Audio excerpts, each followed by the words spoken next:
Have you turned in your ballot yet? Maybe you filled it out as soon as it arrived in the mail. Maybe you had a voting party and debated the candidates and issues with friends. Maybe you're like me, who once dropped off my ballot 2 minutes before the deadline. Whatever the case, this Tuesday is Election Day. And it's important to remember that the right to vote has not always applied to everyone. When Oregon became a state, only white men could vote. Kimberly Jensen is a professor of history and gender studies at Western Oregon University. She knows a lot about women's suffrage. When we use the term suffrage, sometimes people think that that means that we're talking about suffering, that it was bad or the movement is about suffering. But actually, the term comes from an older use, the idea to allow. You're going to suffer something, you're going to allow something to happen. And it's really a word that stands for the ability to vote. And while we're talking about language, you'll hear me use the word suffragists rather than suffragettes. That's because suffragettes was actually a demeaning term used to mock the efforts of women fighting for access to the ballot. From the Gert Boyle studio, I'm Jen Chavez, and this is The Evergreen, a podcast from OPB about the place you call home. Most Oregon women won the right to vote in 1912. That was 8 years before the passage of the 19th Amendment, which allowed most women across the United States to cast ballots. I'm saying most women because there were many barriers to voting for women of color that extended well beyond the passage of suffrage. It was a long fight in Oregon, 42 years to be exact, and men rejected the idea 5 times before they passed women's suffrage.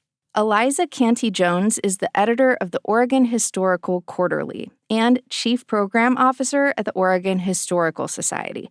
She paints a picture of what life was like for women around the turn of the 20th century. There are women who are working. There are women who are becoming educated. There are women who are leading their own lives and leading their households. And I'd imagine becoming increasingly angry at their lack of ability to influence the legislation that puts boundaries on their lives. One of the earliest champions for women's suffrage in Oregon was Abigail Scott Duniway. She came with her family to Oregon from Illinois when she was a teenager. They made the journey in an ox-drawn wagon, and it was not easy. Her mother and her youngest brother died along the way. Abigail documented her family's Oregon Trail experience in her journal. She became a school teacher, and later she started her own weekly newspaper to promote equal rights for women, including the right to vote. We are demanding rights, not privileges. We hold that rights are justly ours. We demand the ballot because it is ours and has been unlawfully withheld from us. Abigail Scott Duniway, 1878. That's one of our former OPB colleagues reading Abigail Scott Duniway's words. In 1872, advocates for women's suffrage held a mass meeting in Salem, Oregon. They petitioned the state legislature to pass a law, quote, instructing judges to receive and count the votes of women in their various precincts in the coming November election. That same year, hundreds of women around the country attempted to cast votes in the presidential election. A small group of women in Portland, including Abigail Scott Duniway, participated. At least one of those women, Mary L.J. Beatty, was Black. And this is especially notable because their legal argument for why they should be allowed to vote was based on the 14th and 15th Amendments to the U.S. Constitution, which came at the end of the Civil War. These amendments clarified that any person born or naturalized in the United States is a citizen, and citizenship is, of course, a requirement for voting. The women at that time were like, wait a second, this addition to the Constitution should make it legal for women to vote. Mariah Rocker is the Public Programs and Exhibits Manager for Oregon Black Pioneers. We're basically the only historical society that's dedicated to telling the stories of people of African descent statewide. These women risked arrest by attempting to cast ballots. Some women in other states were arrested. That didn't happen in Oregon. While the women's ballots were collected, they were not counted. In Missouri, a woman named Virginia Minor filed a lawsuit after being denied the right to cast a ballot. And that lawsuit ended up before the Supreme Court. The question in Minor versus Happersett was, does citizenship automatically confer the right to vote? And the Supreme Court said no. But they also left the door open by saying, we have to go by current law, but if that law is not right, it should be changed. And so what happens is that suffrage activists work state by state. Idaho was an early adopter. Women won the right to vote there in 1896. In Washington, women's suffrage passed in 1910, 2 years before Oregon. According to historian Janice Dilge, these victories spurred more Oregonians to get involved in the movement. Oregon women were feeling very much that it's our time, and what's wrong with Oregon men that they haven't kept up with their neighbors?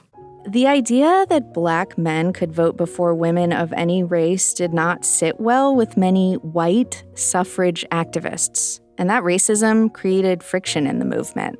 Because many white suffragists were also white supremacists, and so they were saying, why should Black men have the vote before we do?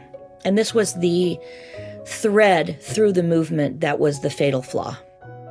By 1912, Mary Beatty had died, and Abigail Scott Duniway was in her late 70s. New voices had taken up the cause of women's suffrage, and the movement was more inclusive. One of the leaders in the movement was Harriet, also known as Hattie, Redmond.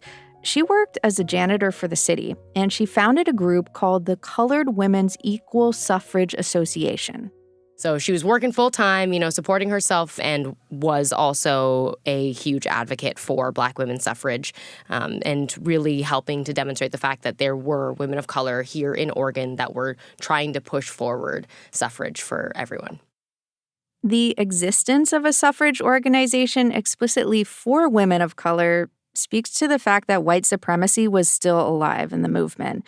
You may remember that when Oregon first became a state, white leaders banned Black people from living here. There were definitely women that were in these white-centered groups that felt that leaving Black women out would probably make it easier for them to push forward this goal. It turns out that wasn't true. The movement gained momentum when women of color became more active in the campaign for women's suffrage. Coming up after a break, how Oregon women finally convinced men to vote for their rights.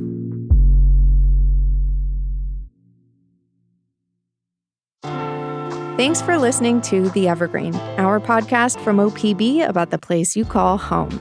If you like what you hear, subscribe to us on your favorite podcast app, and we will bring something fun or interesting or relevant to your week, like the history of voting. You can also follow me on Instagram at Jen Chavez OPB. That's Jen with 2 N's. And I will keep you posted on what Team Evergreen is up to. And remember, this episode about women's suffrage and all the great reporting and storytelling you hear on OPB, including a ton of great political coverage this election season, is made possible by the support of many thousands of OPB members. Support our journalism by becoming an OPB sustaining member today at opb.org/pod. And now, back to the show. The 1912 campaign for women's suffrage in Oregon was more diverse, more visible, and better organized than the ones that came before it. The women involved marched in parades, took out ads, handed out flyers, and got help from national groups.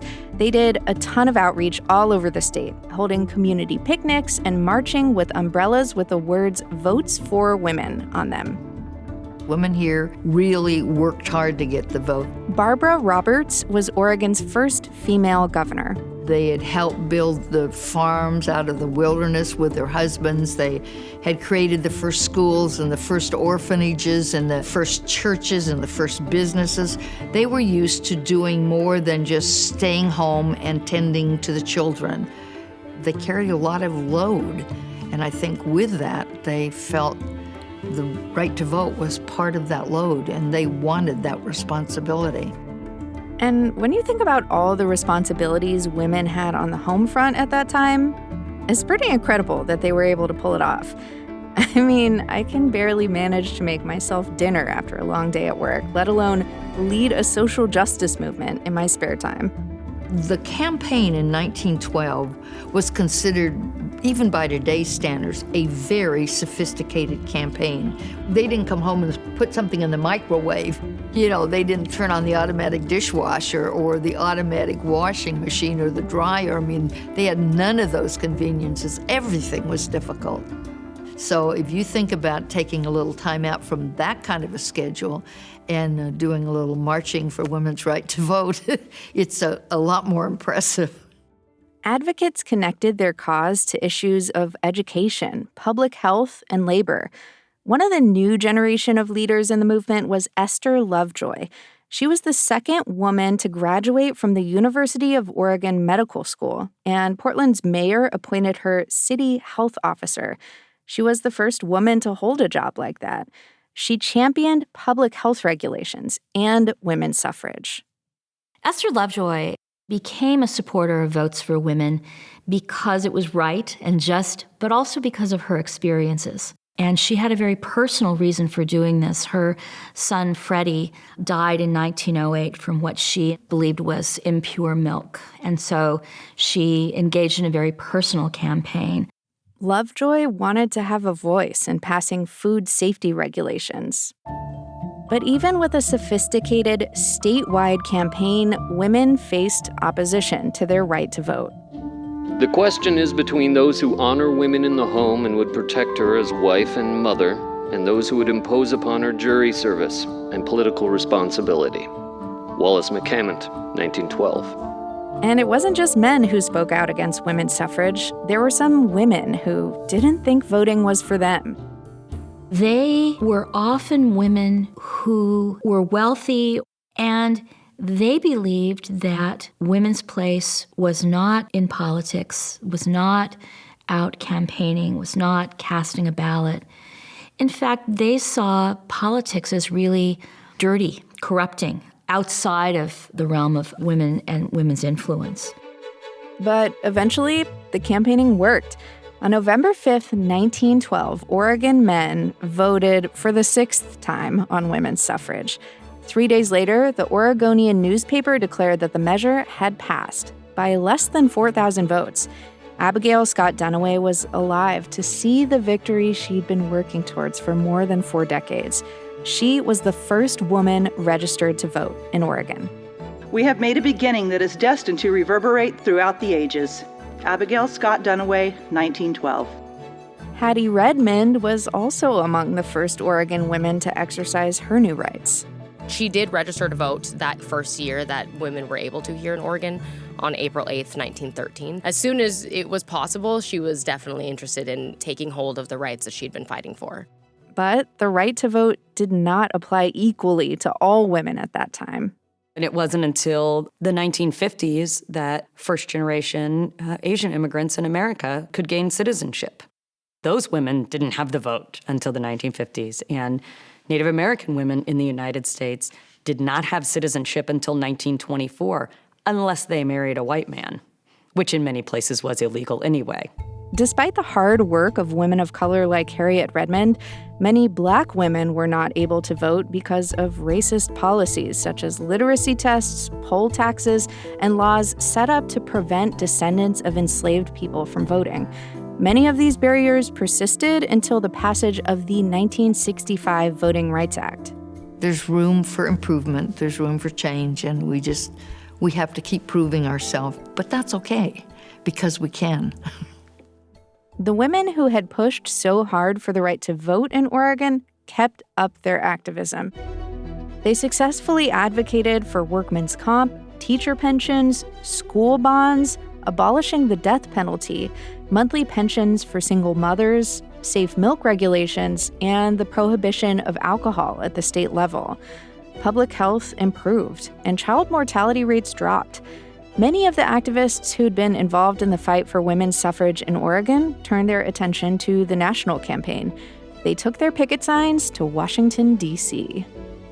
In the First World War climate, where to criticize the government was not only seen as wrong, but it was illegal, they were taking a lot of risks when they began to have signs that called Woodrow Wilson Kaiser Wilson, and to say, how can you say this is a war to make the world safe for democracy when we don't have democracy in our own nation? Many women were arrested at these protests in the nation's capital. In jail, some of them engaged in a hunger strike and were subjected to force feeding. I was held down by 5 people. I refused to open mouth. Doctor pushed tube up my left nostril. It hurts nose and throat very much and makes the nose bleed freely. Alice Paul, 1917. God, that sounds awful. The struggle at the national level continued for years. It wasn't until 1920 that women won the right to vote nationwide. Back in Oregon, women were learning what it meant to take full advantage of their new political rights. It's important to keep in mind that with the right to vote comes the right to run for office. So that suffrage is both of those things. And of course, lots of women did that. Just a few weeks after women's suffrage passed in Oregon, the city of Warrenton elected the state's first female mayor. Women took over the city council in Umatilla a few years later in 1916. A woman named Laura Stockton Starcher won the mayor's seat there. She ran a secret write-in campaign against the incumbent, who was her husband. Sounds awkward. You will probably not be surprised to learn that all of these women were white. It wasn't until like the 70s that you really start to see Black women holding positions like judges in the 1970s. So we're talking about, a whole 100 years after Mary Beatty was trying to get these rights, you weren't really seeing the sort of representation that those rights would hopefully garner. It wasn't until 1984 that Oregonians elected the first Black woman to the state legislature, Margaret Carter.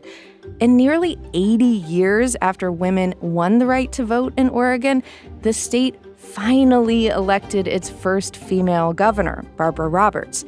In 2022, the 3 major candidates for Oregon governor were all women. I think people are used to women being in public office now. They don't really flinch when a woman announces for Congress or governor or U.S. senator the way they did back then when it was really unusual. And of course, there are still plenty of examples of voter suppression. Even today, not everyone has equal access to voting.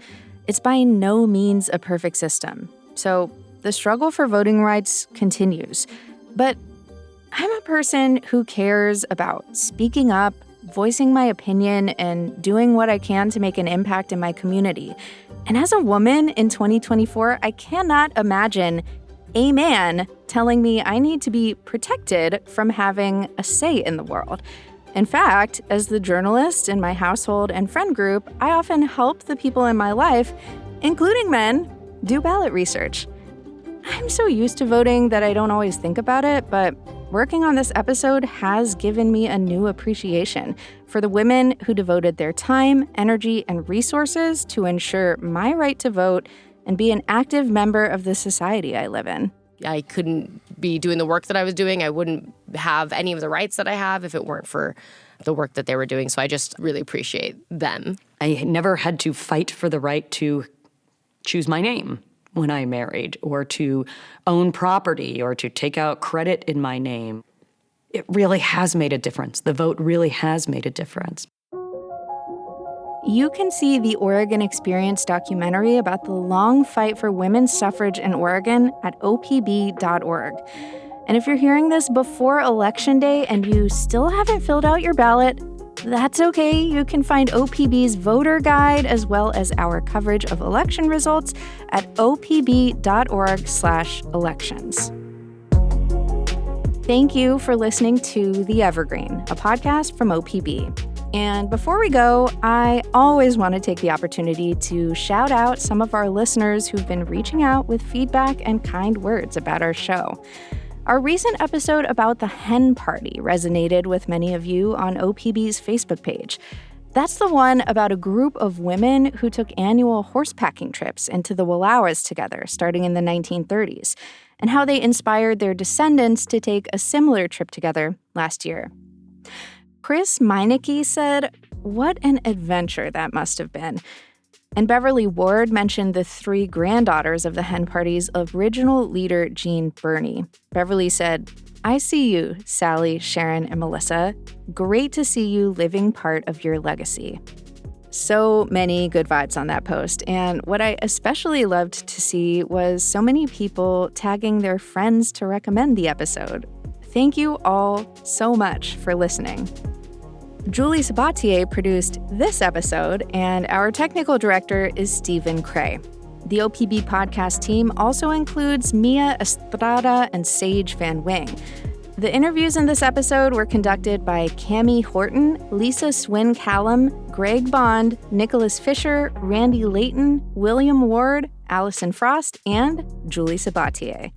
And the voices of historical figures were provided by Loie Piscatelli, Allison Frost, and Mike Midlow. The music in this episode is from Audio Network. And if you have a question for us, please reach out. You can email us at theevergreen@opb.org. I'm Jen Chavez. Catch you later.